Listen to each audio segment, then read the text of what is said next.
nggak mungkin pindah ke sana gitu. Tapi memang yang namanya kampung ini bisa kita artikan sebagai satu komunitas, satu kumpulan gitu ya. Nah, kita punya visi yang kurang lebih sama gitu kan. Sehingga apa? Sehingga kita tidak memberikan anak kita pengaruh-pengaruh yang sangat jauh bertentangan dengan nilai-nilai yang kita tanamkan sama dia. Apalagi mama bekerja lagi. Betul. Ya kan. Berapa lama sih bersama dia bisa, dengan anak? dan mungkinkah kita 24 jam sama dia? Kan nggak mungkin. Dia akan ketemu dengan teman bermainnya, terus mama teman bermainnya, ya kan, atau keluarga dari temannya bermain. Jadi itu semua sebetulnya adalah sarana yang bagus sekali untuk membuat dia lebih terampil dalam keterampilan sosial, which is itu sangat-sangat perlu untuk membuat dia survive dalam kehidupan ini.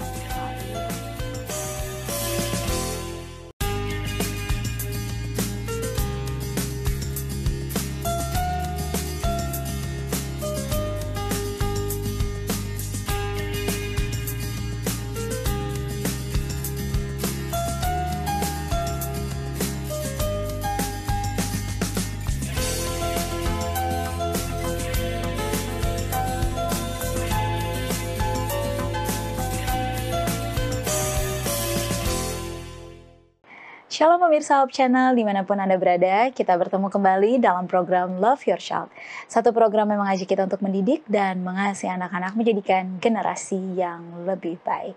Kami selalu berharap Anda bersama dengan anak-anak Anda dalam keadaan sehat dan senantiasa berbahagia. Kali ini kita akan membahas satu topik dengan judul It Takes a Village to Raise a Child. Wah, kira-kira apa maksudnya ya?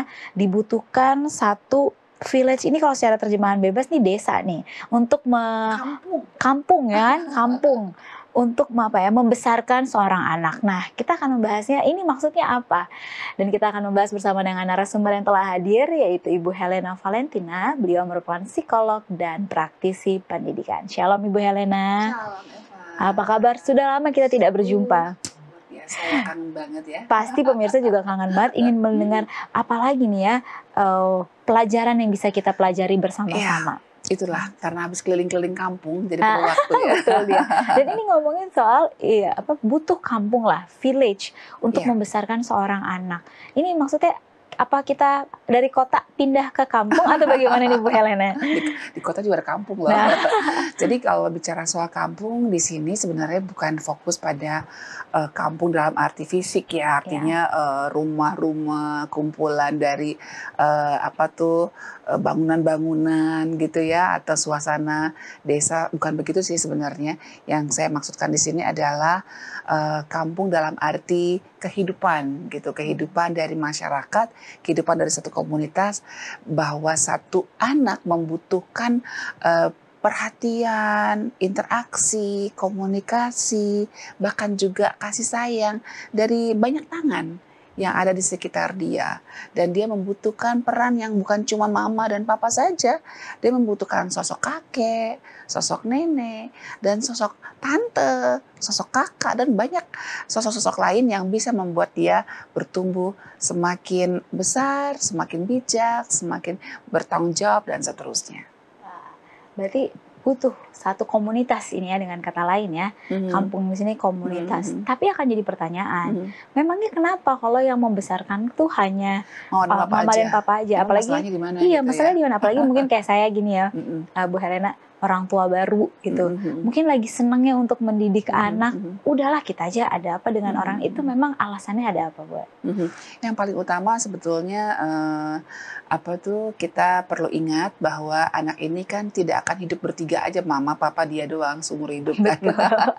Dia akan kecemplung loh ke masyarakat, dia akan ketemu dengan banyak orang, dan itu akan bergulir terus sampai pada posisi nanti dia dewasa. Dia harus bisa beradaptasi, berinteraksi, dan juga berkomunikasi dengan baik kepada orang-orang dengan berbagai perbedaannya itu gitu ya. Ini ngomong-ngomong nih, sebenarnya ini bukan dari saya loh. Judul ini sebenarnya adalah sebuah proverb atau kata-kata bijak kali ya, dari Afrika. Oh, ya. It takes a village to raise a child. Ini sebetulnya ada apa namanya, ada banyak kebaikan yang kita bisa dapat dari situ. Karena apa? Karena memang kan kita tahu bahwa manusia itu punya keterbatasan. Apalagi mama bekerja lagi, ya kan? Betul. Berapa lama sih dia Bersama bisa, dengan dan anak. mungkinkah kita 24 jam sama dia? Kan nggak mungkin.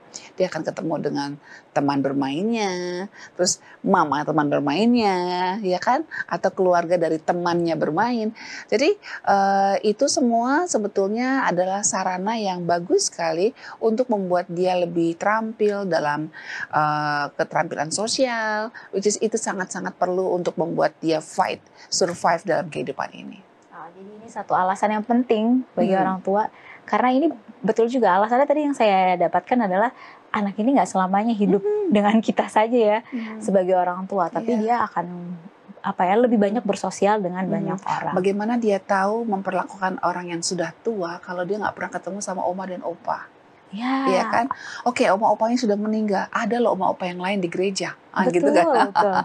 Nah, kalau dia melihat bagaimana mamanya dan papanya bersikap santun kepada opa dan oma yang ada di gereja, atau mungkin di lingkungan tetangganya gitu ya, atau di lingkungan keluarga besarnya. Nah, itu akan membuat dia belajar, oh begitu ya cara bersikap pada orang yang sudah lanjut usia. Misalnya kalau oma yang sudah mulai bongkok, kita nggak boleh olok-olok, kita harus tuntun dia. Kan dia nggak lihat kalau dia nggak pernah ketemu. Iya kan?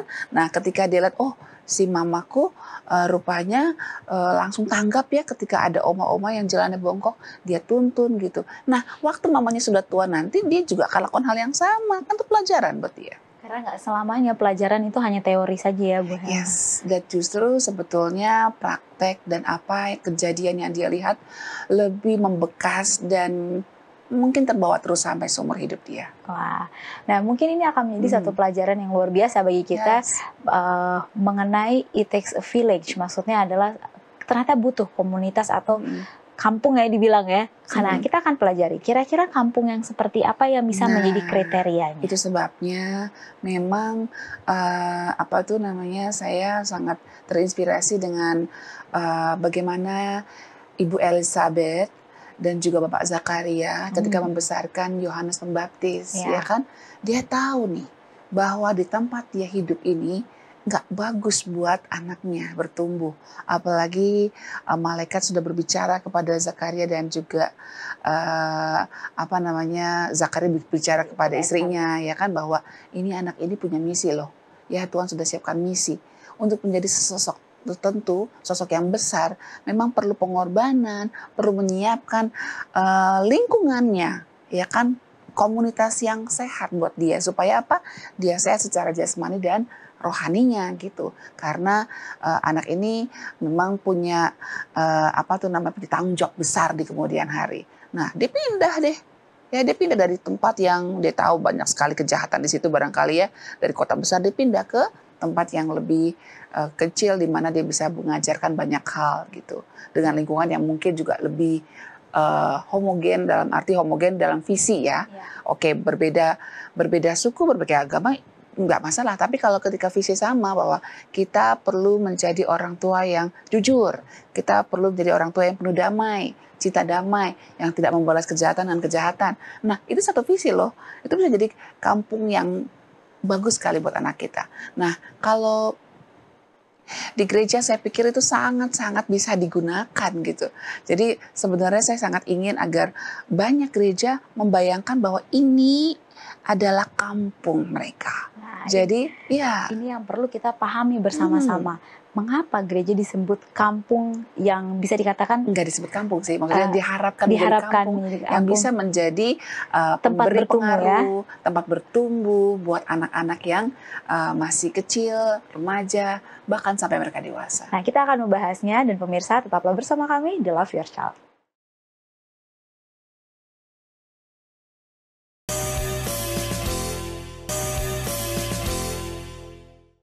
Kembali lagi di Love Your Child dan kita masih membahas It Takes a Village to Raise a Child. Dibutuhkan sebuah kampung ya dalam tanda kutip ya untuk membesarkan seorang anak. Nah tadi kita sempat berbincang sedikit, maksudnya kampung di sini adalah satu lingkungan atau komunitas ya Bu Helena ya. Kan orang mau berada di satu tempat bersama-sama itu pasti kan karena merasa ada kecocokan, ada kesamaan visi dan seterusnya kan? Iya. Tapi tadi saya tertarik dengan ilustrasi, bukan ilustrasi sih, ini cerita nyata yang tadi Ibu Helena sampaikan, di mana zaman dahulu Bapak Sakaria dan Ibu Elizabeth yang mereka akhirnya pindah karena mereka tahu lingkungan mereka sebelumnya ini kurang baik untuk membesarkan anak. Membesarkan Yohanes Pembaptis membesarkan Yohanes Pembaptis. Kan jadi pertanyaan, apa kita harus pindah semua nih? Betul, karena saya juga bertanya gini, apa saya harus pindah dari lingkungan saya sekarang? Lingkungannya tempat Eva tinggal sekarang kurang baik itu? Nah, karena saya berpikir, kalaupun saya pindah, pasti, apalagi kita hidup di dunia yang bisa kita katakan bukan semakin baik ya Bu Helena. Iya, betul. Nah, akan tetap aja akan ada ketemu orang yang berbeda-beda. Betul. Ya. Nah, itu bagaimana Bu Helena? Iya, jadi sebenarnya yang saya maksud kampung di sini itu bukan berarti harus satu tempat yang terpencil di kaki gunung gitu kan. Itu enak banget ya.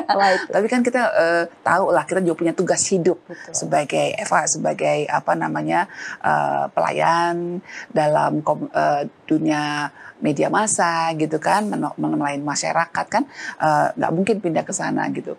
Tapi memang yang namanya kampung ini bisa kita artikan sebagai satu komunitas, satu kumpulan gitu ya, di mana kita punya visi yang kurang lebih sama gitu kan, sehingga kita tidak memberikan anak kita pengaruh yang sangat jauh bertentangan dengan nilai-nilai yang kita tanamkan sama dia.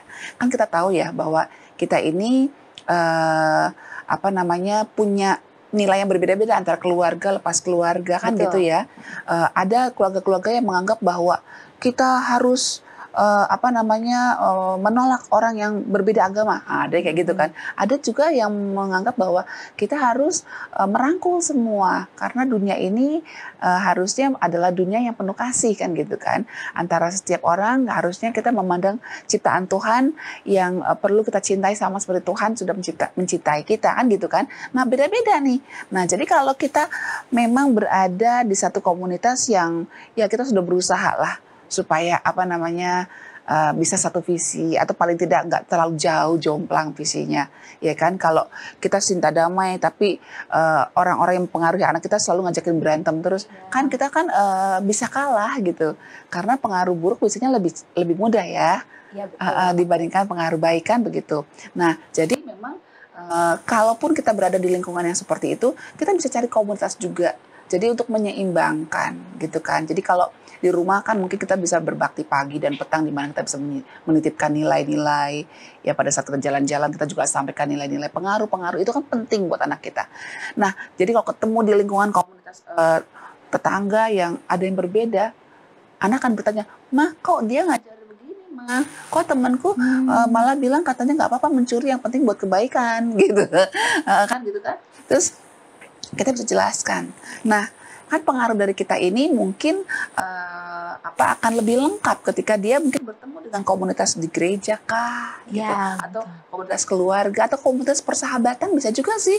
Ada kan sekarang kan ministry-ministry itu yang kumpulan dari orang-orang yang sama-sama punya pandangan tertentu untuk memberikan pelayanan apa gitu. Betul. Nah, itu bisa sama-sama membesarkan anak di lingkungan yang kita anggap senilai dengan kita gitu, tanpa harus pindah rumah gitu kan. Berarti maksudnya di sini bukan pindah rumah, tapi kita mencari lah ya komunitas yang kita anggap mempunyai satu visi yang sama. Yang paling ideal menurut saya adalah komunitas ibadah ya. Komunitas ibadah. Kenapa Bu Helena memilih atau menganggap lah komunitas yang ideal itu adalah komunitas ibadah? Contohnya kita di sini bisa ambil adalah gereja. Ya, karena kan kita namanya di tempat ibadah. Tentu kita berada di situ karena kita sama-sama punya nilai yang sama dong. Iya betul.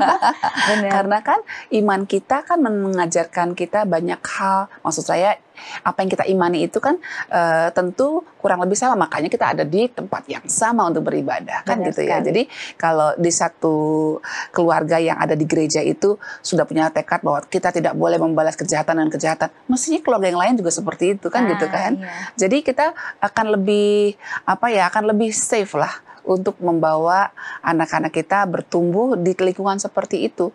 Nah, jadi saya sebenarnya sangat menyayangkan kalau ada orang yang nggak aktif di gereja. Sayang banget. Apalagi gitu kalau kan. sudah punya anak, bukan Iya, menjadi alasan ya. iya kan, punya anak.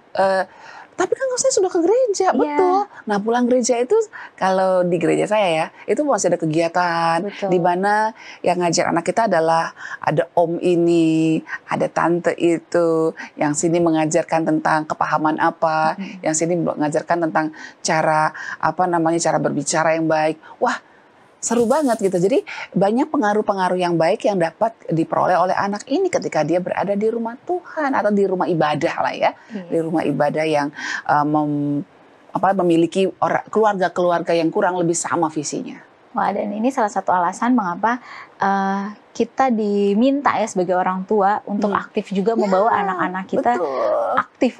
Benar. Karena gimana anak kita mengharapkan anak kita aktif kalau kita sendiri mungkin tidak aktif ya, Ibu Helena. Jadi saya sebenarnya sangat kagum dengan isi Alkitab yang mengatakan bahwa jangan menjauhi pertemuan-pertemuan ibadah. Itu benar banget loh.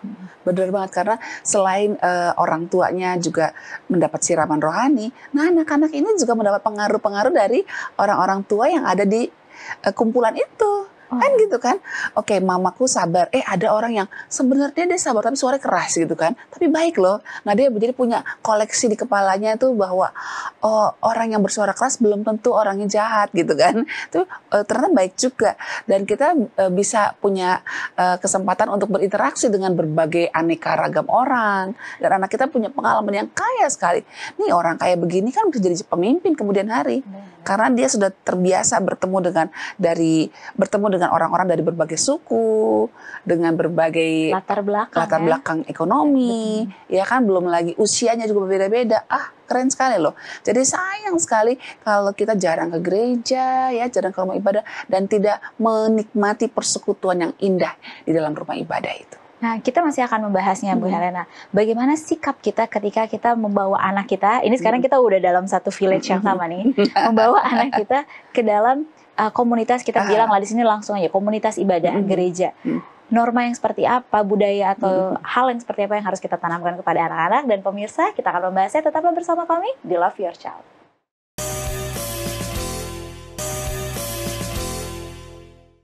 Kembali lagi di Love Your Child dan kita masih membahas It Takes a Village to Raise a Child. Sekarang di segmen kali ini kita telah masuk ke komunitas yang kita rasa mempunyai satu visi yang sama dengan kita.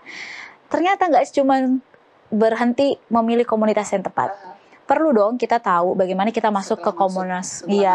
Setelah masuk di dalam komunitas ini, apa yang harus kita lakukan sebagai orang tua pertama kali inilah, ketika kita masuk di komunitas yang kita rasa udah satu visi dengan membawa anak kita. Memang nggak mungkin 100% sama sih. Betul. Ada pengaruh budaya juga, ya kan ya.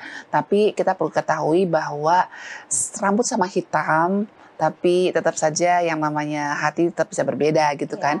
Nah, jadi tetap kita harus respect dengan perbedaan yang ada, karena sehomogen-homogennya satu komunitas pasti ada heterogenitasnya. Iya kan. Kembar, Eva dari Manado ya, saya dari Batak kan, dari Sumatera. Itu kadang-kadang ada perbedaan juga loh. Betul. Dalam hal berkomunikasi, dalam hal memandang satu masalah. Kadang-kadang bisa ada perbedaan. Tapi tidak apa-apa, paling tidak nilai. Kan kita yang tanam kepada anak kita nilai yang utama ya. Nilai-nilai itu kurang lebih pasti sama lah. Karena ya kitab sucinya sama kan gitu kan. Terus apa yang kita patuhi sama, yang nggak boleh sama kan, itu akan lebih nyaman gitu. Tapi pada saat kita berada di lingkungan yang sudah kita anggap satu visi ini, tentu saja kita perlu ingat bahwa ketika kita sedang memberikan pengaruh kepada anak-anak kita dan anak-anak orang lain, kita tetap harus menghormati yang mempunyai anak. Nah, Ya ini kan? jadi pertanyaan. Mm-mm. Gimana kalau ternyata kita belum dipercaya untuk memiliki anak, kita belum punya anak. Mhm. Pasti kan kita mikir, ya sudah anak-anak kamu saja, apa untungnya buat saya? Nah, itu dia. Itulah yang disebut dengan kepedulian ya. Namanya kepedulian itu sebenarnya tidak ada unsur saya dapat apa, what can I get from this, gitu kan. Tidak berpikir saya dapat upah apa, saya dapat manfaat apa. Jangan lupa semua yang kita tabur itu akan kita tuai pada saatnya, gitu kan. Jadi memang sebaiknya anak-anak ini juga bergaul dengan kakak-kakak yang remaja yang belum punya anak itu, ya. Dan juga dengan om yang juga mungkin sudah nggak punya anak lagi di sini karena sudah ada di luar negeri barangkali. Nah, anak kita perlu bergaul dengan semuanya itu. Namun tentu saja kita perlu menuntun anak-anak kita. Nah, nggak boleh ngomong gitu sama om, nggak boleh ya. Nah, pada saat kita bilang nggak boleh ngomong gitu, itu pendidikan. Itu adalah bagian dari pengasuhan kita pada anak-anak. Kalau dikasih sesuatu sama orang lain, pakai tangan apa sayang? Nah, gitu kan. Nah, itu kan kalau saya boleh bilang adalah pendidikan yang nyata. Ya kan, bukan sekedar teori tapi langsung praktek tuh, ada omnya, ada omanya, ada opanya, ada pendeta atau ada kakak dan sebagainya. Nggak boleh ngomong keras-keras sama sama orang yang di sebelah kamu. Ngomongnya pakai ngomong biasa aja ya. Itu nanti orangnya bisa sakit hati loh. Nah, itu bisa jadi kita mengingatkan anak orang lain gitu kan. Karena mungkin nih anak ini kok sepertinya sudah melewati batas santun nih gitu. Kurang sopan gitu ya, misalnya apaan sih om? Waduh, anak kecil udah berani teplak om gitu kan. Nah, enak, nggak boleh begitu ya sayang ya. Kita harus menghormati yang lebih tua. Tangan kita untuk apa nak? Untuk salaman, apalagi untuk bekerja. Boleh nggak buat menyakiti orang? Nggak boleh ya sayang ya. Nah, jadi menegurnya itu juga, walaupun kita bilang kita satu village nih, kita satu komunitas, satu visi, tapi juga tetap harus ada rasa hormat itu. Kadang-kadang kita lupa nih, sama anak orang lain kita hormat, sama anak sendiri enggak. Ini dia.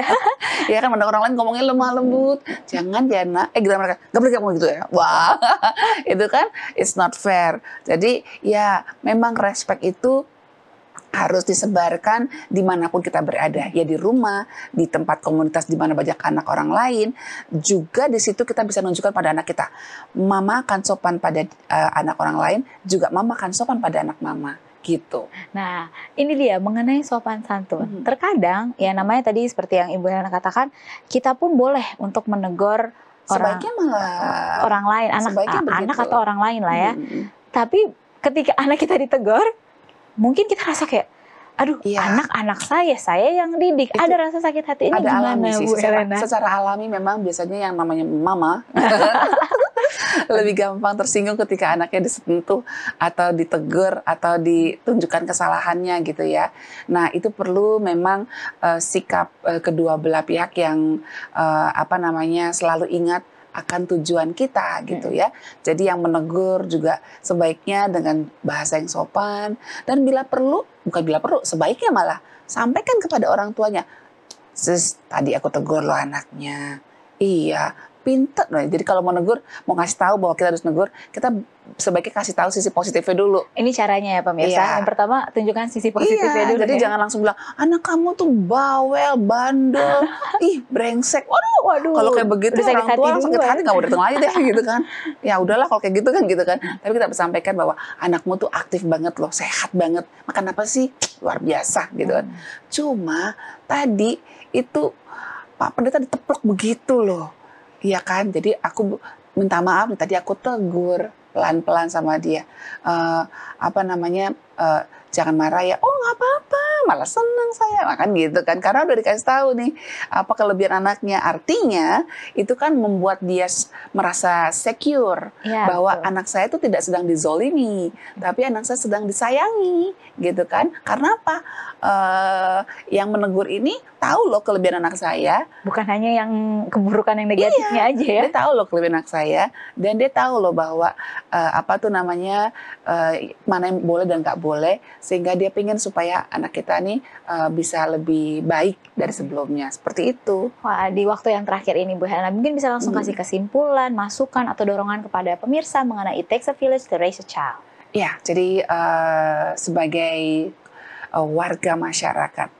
Kita tahu bahwa kita punya tanggung jawab untuk membuat generasi yang lebih baik di kemudian hari. Nah, dimanapun kita berada, di komunitas apapun kita berada, di lingkungan rumah, di lingkungan tempat ibadah, dimanapun kita berada, kita perlu ingat bahwa kita harus menjadi sumber pemberi pengaruh yang baik bagi anak-anak yang masih sedang bertumbuh, dan kita pun harus siap juga untuk bisa memberikan yang terbaik buat anak-anak yang Tuhan titipkan di dalam rumah kita. Amin. Terima kasih banyak Ibu Helena. Oke, sama-sama. Dan terima kasih banyak kepada pemirsa yang telah menyaksikan Love Your Child episode kali ini.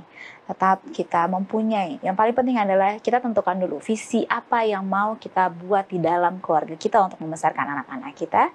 Dan kemudian itu bisa kita bagikan juga kepada lingkungan kita. Tetap terus saksikan Love Your Child di episode berikutnya. Sampai jumpa, tetap cintai dan sayangi anak Anda, jadikan generasi yang lebih baik. Shalom, Tuhan memberkati.